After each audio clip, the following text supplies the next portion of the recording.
Bonjour les sportifs connectés, c'est Jérôme du blog montrecardiogps.fr. Une nouvelle vidéo sur la Fenix 5 Plus. Il y en a déjà eu plusieurs publiées sur la chaîne. Vous les retrouverez toutes dans la playlist de la chaîne, ou sinon je mettrai les liens dans la description de cette vidéo. Il ne faut pas s'y tromper, l'ajout juste du petit plus à la fin du nom cache en fait pas mal de nouveautés sur par rapport à la Fenix 5. Alors il n'y a pas beaucoup de choses qui sont complètement nouvelles, il n'y a pas de grosses innovations, mais c'est tout simplement en fait un gros package de fonctionnalités qui vont rajouter des fonctionnalités sportives et des fonctionnalités connectées par rapport à ce que possédait la Fenix 5. Alors, au niveau du hardware, le format est conservé par rapport à la Fenix 5. Il y a toujours les trois modèles, Fenix 5S Plus avec un plus petit boîtier et Fenix 5X Plus avec un plus gros boîtier. Une des nouveautés, c'est que désormais, dans les réglages, on trouve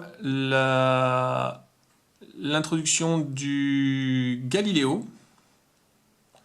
Voilà, donc en plus de GPS plus GLONASS, on a maintenant la possibilité de faire GPS plus Galileo. Si vous voulez voir ce que ça donne en termes de précision, allez lire le test, l'article complet qui est publié sur le blog, dans lequel j'étudie quelques traces. Bon, principalement, c'est quand même beaucoup de marketing, puisque le système Galileo, dans son ensemble, n'est pas encore complet et ne sera complet qu'en 2021. Sinon, on a un altimètre barométrique, un capteur cardio optique, toujours le même de Garmin. Le connecteur ici à l'arrière qui n'a pas changé, c'est-à-dire qu'une fois que vous aurez branché le connecteur qui vient se planter comme ça, perpendiculairement au dos de la montre, vous pourrez recharger la montre pendant une activité, mais vous ne pourrez pas la porter au poignet. Donc il y a quand même 18 heures d'autonomie. C'est tout de même 25% de moins que la Fenix 5. Qui elle avait 24 heures d'autonomie. Bah ouais, forcément quand on ajoute une puce NFC pour le paiement sans contact, quand on ajoute de la mémoire pour la cartographie, quand on ajoute de la mémoire donc pour le lecteur de musique, ça prend un peu de place dans le boîtier et donc on perd un peu en autonomie. Avec la musique justement, on tombera de 18 heures à 8 heures, ce qui est quand même pas mal, ce qui est mieux que les autres montres avec musique, que ce soit Garmin ou même d'autres marques. On a toujours l'excellent système de détache rapide Quick Fit des bracelets. Ça pour l'instant, j'ai pas trouvé mieux dans tous les tests que j'ai pu faire, quelle que soit la marque. C'est vraiment le meilleur système. Ils sont compatibles avec les anciens de la Fenix 5. Par contre, ils ne sont pas compatibles avec les modèles 5S et 5X. La largeur est différente. L'écran, c'est là la déception en fait. L'écran n'a pas changé. Donc c'est un écran 30 mm avec une résolution de 240 par 240.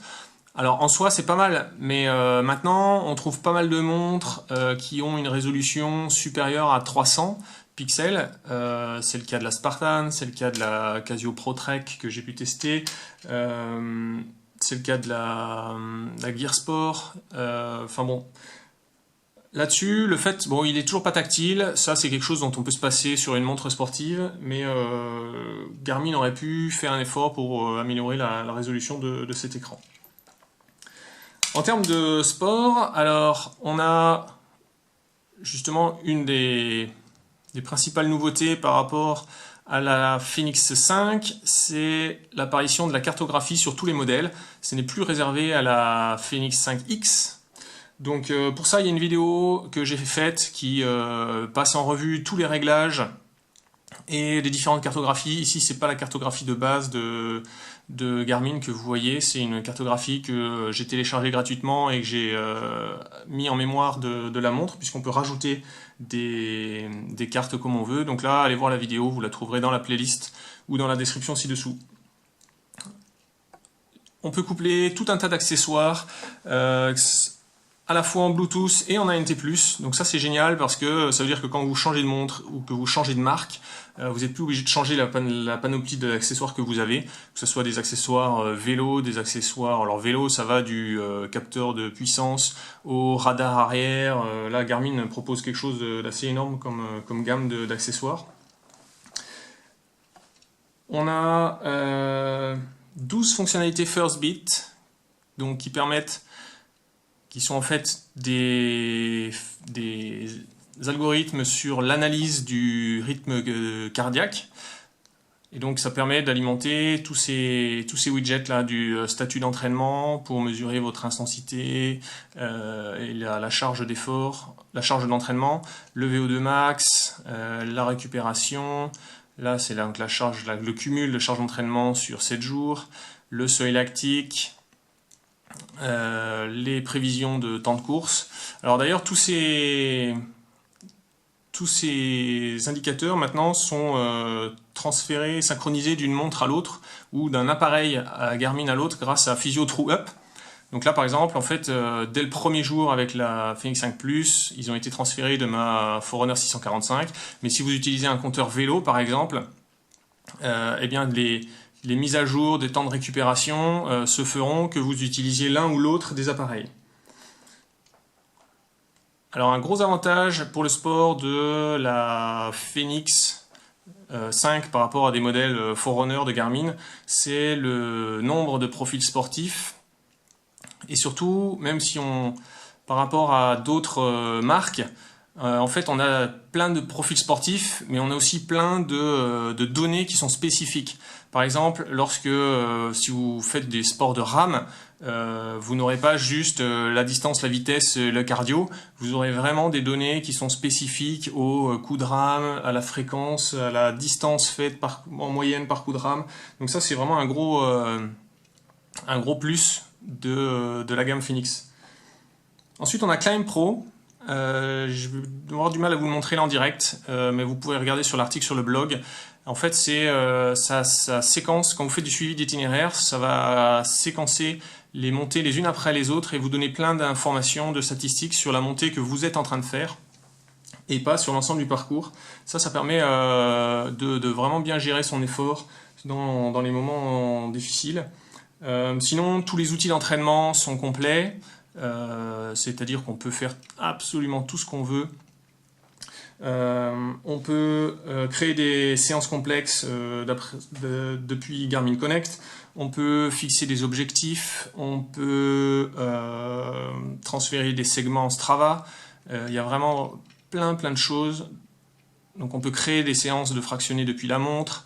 On peut faire des séances de test de seuil lactique. Sinon il y a une détection automatique. Fixer des objectifs, on peut se mesurer à une autre activité, donc essayer de battre son propre record sur un circuit que vous utilisez régulièrement. Enfin bref, c'est complet. Pour la partie tracker d'activité, on a tout un tas de widgets qui peuvent être activés ou désactivés, on peut en changer l'ordre. Je les utilise pas forcément tous, mais on a la fréquence cardiaque, avec la fréquence cardiaque au repos. On a ensuite le widget ma journée. Donc il y a plusieurs widgets sur le nombre de pas, les calories, les minutes intensives, les nombres d'étages gravis. Moi j'utilise celui-ci qui résume tout sur un seul écran. La Fenix 5 bénéficie aussi de l'amélioration de l'algorithme de suivi du sommeil. Et bientôt, on aura une détection des rythmes cardiaques anormaux. Ça, j'ai pu le tester sur la Forerunner 645 et il sera bientôt déployé sur la Fenix 5 Plus. Au niveau montre connectée, maintenant le Wi-Fi est de série sur tous les modèles Plus. Il n'est plus réservé au modèle Saphir. Ensuite, comme vous avez pu le voir, on a maintenant plus seulement la commande des musiques du lecteur de musique d'un smartphone, mais on a un lecteur de musique intégré, donc en fait on télécharge les morceaux qu'on veut, et ensuite on peut lancer la lecture pendant une activité sportive, ou même en dehors d'une activité sportive, exactement comme n'importe quel lecteur MP3. Il y a aussi le paiement sans contact. Alors pour l'instant, ma banque n'est pas partenaire avec Garmin Connect, avec Garmin. Donc là, il faut faire attention à ce que votre carte et votre banque soient bien partenaires. J'ai mis le lien dans l'article sur le blog pour que vous voyez la liste des mises à jour des banques partenaires. Et sinon, il y a une petite nouveauté sur les smart notifications où maintenant on peut activer une option de confidentialité qui fait que le message complet n'apparaît pas à l'écran tout de suite, mais il faut appuyer sur un bouton. Donc des fois en réunion, si vous voulez pas que votre voisin regarde par-dessus votre épaule et lise le message, ça ajoute un peu de confidentialité. Et après, vous pouvez jouer avec Connect IQ qui permet de télécharger tout un tas d'applications sportives et de plus en plus pas sportives. Alors pour conclure, vous l'avez compris, vous avez encore pas mal d'infos à aller chercher sur le test sur le blog ou dans d'autres vidéos. Avant d'aller les voir, c'est sympa de laisser un petit pouce vers le haut.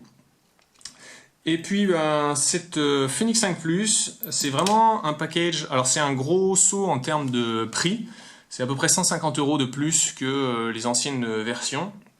Ça dit, franchement, le package de fonctionnalités, la cartographie, le lecteur de musique, paiement sans contact un petit peu moins, Climb Pro qui est super utile, mais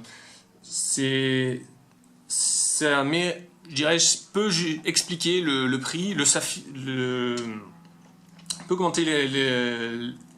peut expliquer l'augmentation de prix.